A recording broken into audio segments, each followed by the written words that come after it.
En el invierno belga de finales de 1989, cuando la humedad envuelve las fachadas y las farolas dejan aureolas lechosas en el aire, un rumor empezó a recorrer el país con la rapidez tranquila de las cosas importantes.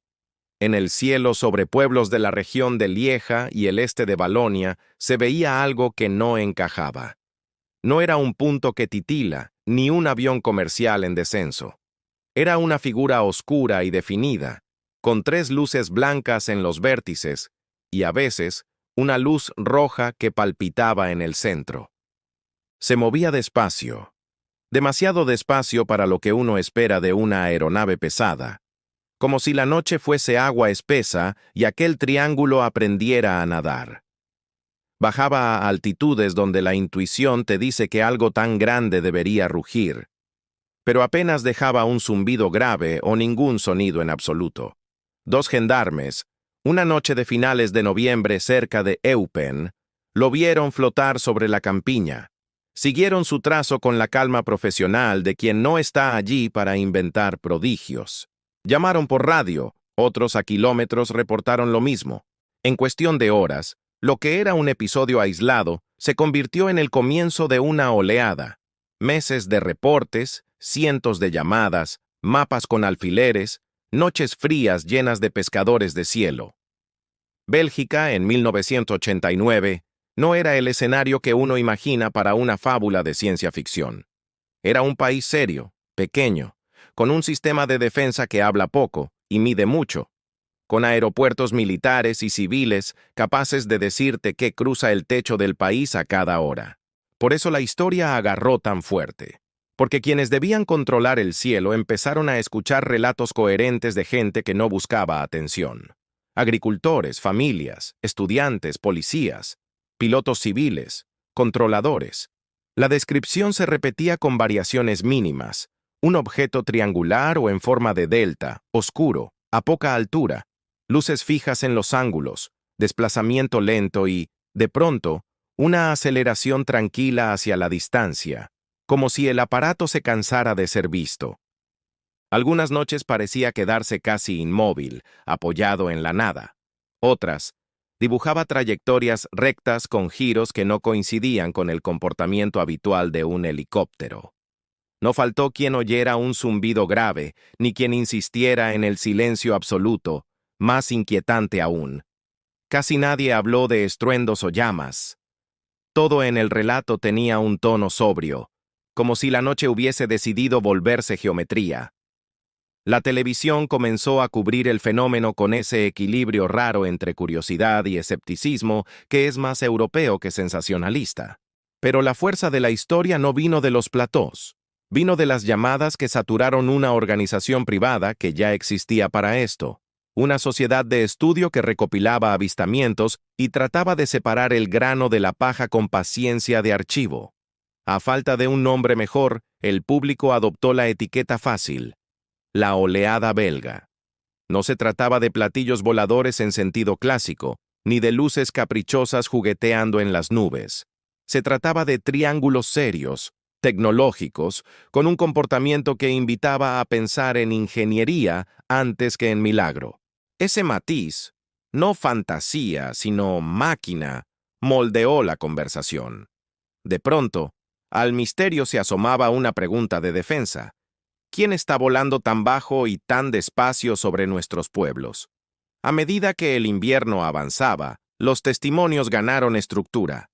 Algunos describían detalles finos, una superficie tan oscura que absorbía la luz, bordes rectilíneos con ángulos redondeados, una ligera vibración visual bajo cada vértice, como si algo expulsara aire con suavidad.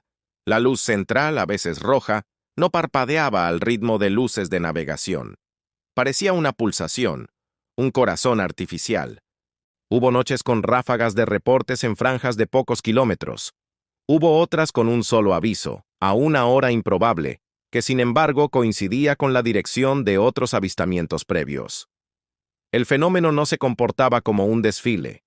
Se comportaba como una presencia que aceptaba ser vista de tanto en tanto sin perder su reserva.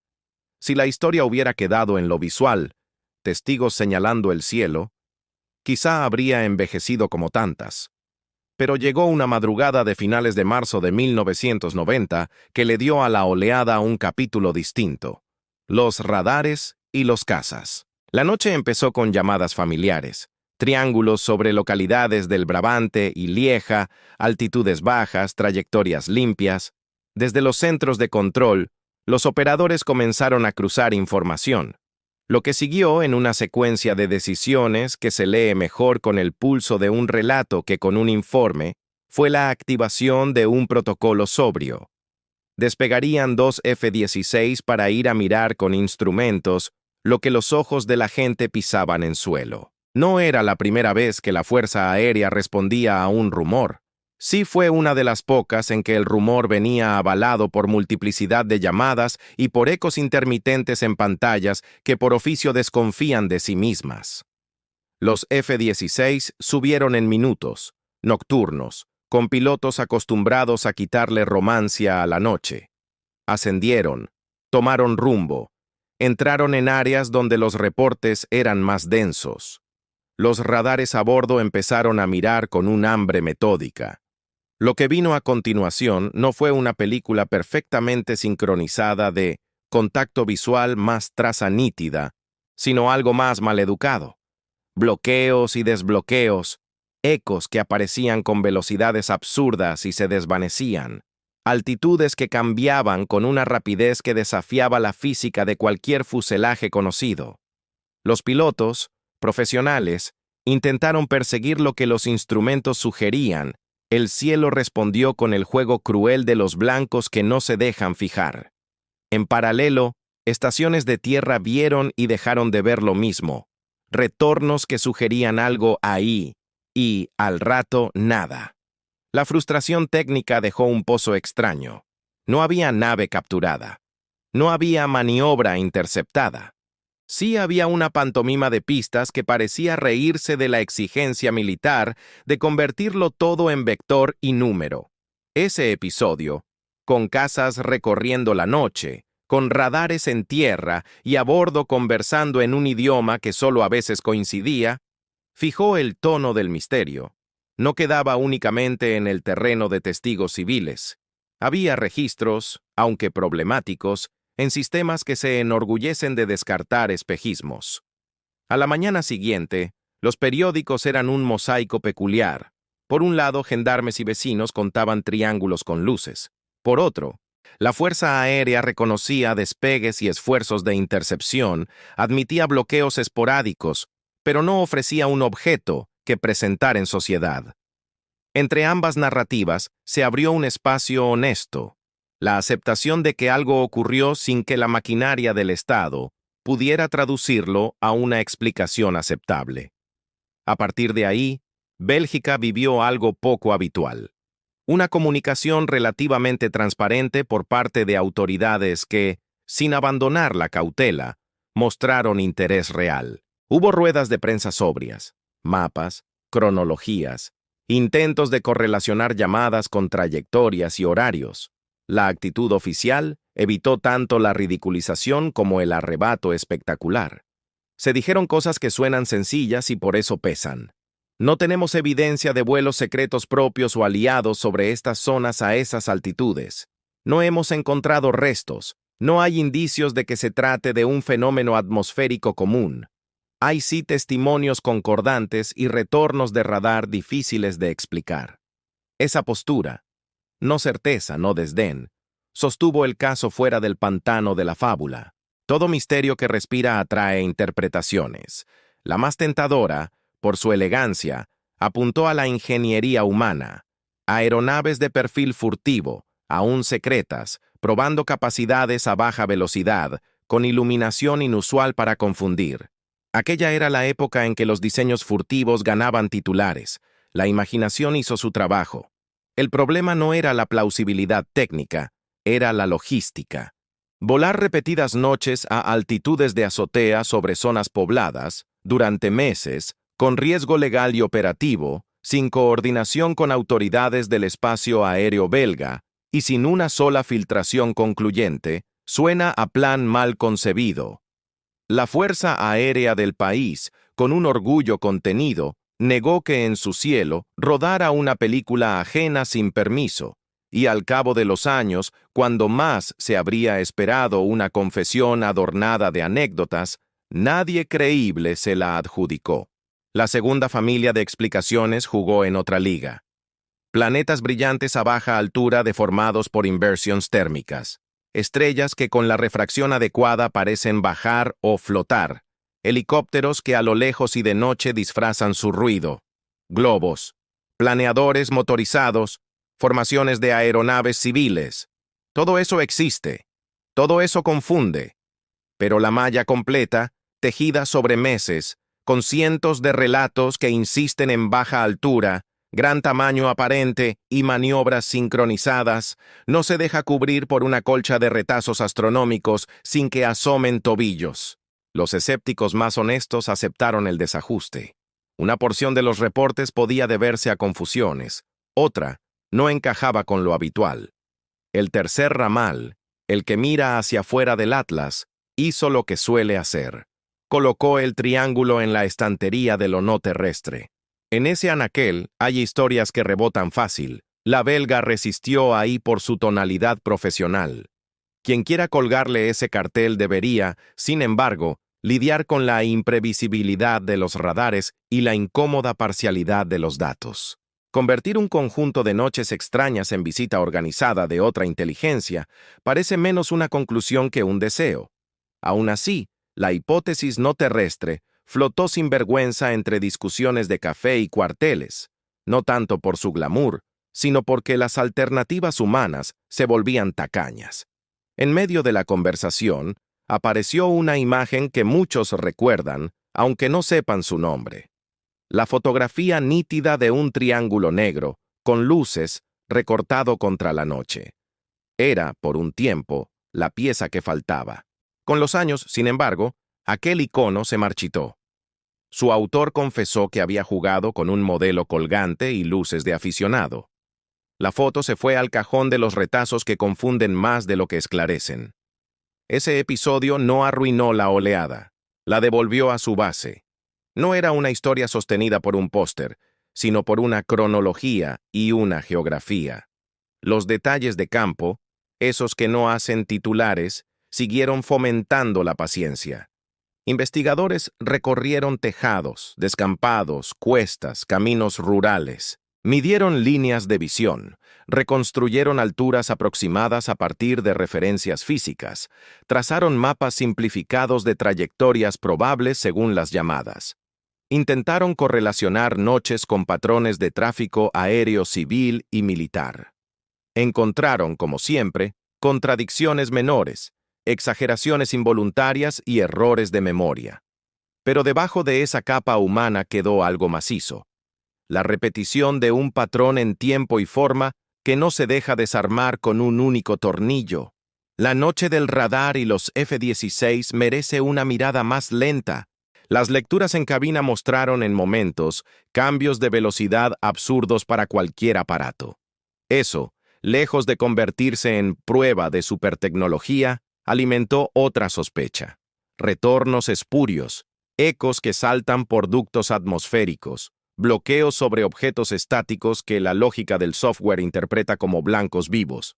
Es decir, la tecnología, ese juez severo, también se equivoca. En tierra, las estaciones vieron y dejaron de ver. Los pilotos no obtuvieron un contacto visual inequívoco con lo que el radar decía perseguir. De esa cacofonía, lo más honesto de extraer es la incomodidad. Ni los instrumentos cerraron la historia con un moño, ni la invalidaron. Añadieron complejidad, que es lo contrario de la mentira. Mientras tanto, las noches siguieron trayendo triángulos.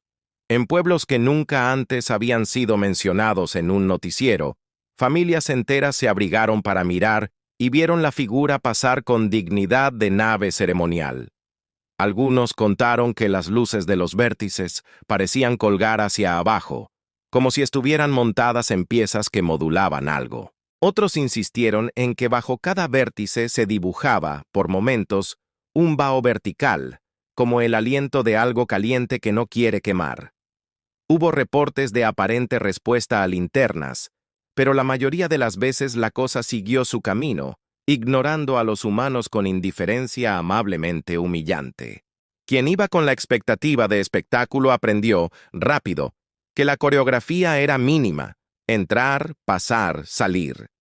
A medida que el calendario se acercó a 1991, el pulso fue bajando. No hubo gran final ni desvelamiento. No se presentó ninguna pieza caída del cielo. No apareció un comunicado tardío diciendo «éramos nosotros». La oleada se recogió como vino, gradualmente. Quedó un país con un caso complejo que no se dejó degradar a chiste. Quedó también, curiosamente, un clima cívico donde escépticos y curiosos aprendieron a debatir con menos dientes y más datos. En lugar de una guerra de religiones, se instaló, al menos por un tiempo, una ética de conversación, de escribir, medir, admitir. Cuando uno mira hacia atrás y se pregunta por qué esta historia todavía funciona, la respuesta no está en el adjetivo de triángulos, ni en el brillo de las luces de vértice. Está en la mezcla poco frecuente de tres ingredientes: testigos sobrios, instituciones que no se escondieron, e instrumentos que, aunque caprichosos, entraron en escena. Ese trío construyó una plataforma desde la cual es legítimo pensar sin precipitarse. No es un caso resuelto, es un caso bien planteado, y eso, en el mundo del misterio, ya es una victoria. Para contarlo, conviene regresar a una noche tipo: carreteras húmedas, jardines con setos recortados, perros que ladran a cosas que ni ellos entienden. Alguien sale a fumar o a mirar si la lluvia amaína y ve, allá, por encima de la línea de los tejados, una forma oscura que no parece nada. Llama a otra persona, que también la ve. La cosa avanza, sin brillo indecente, con tres faros blancos que no hieren los ojos y un pulso rojo en el centro que parece latir por gusto. No deja estela, no vibra el suelo, no hay público instruido ni banda sonora. Solo un objeto que, con una economía poética, demuestra que el cielo de un país pequeño puede albergar preguntas grandes.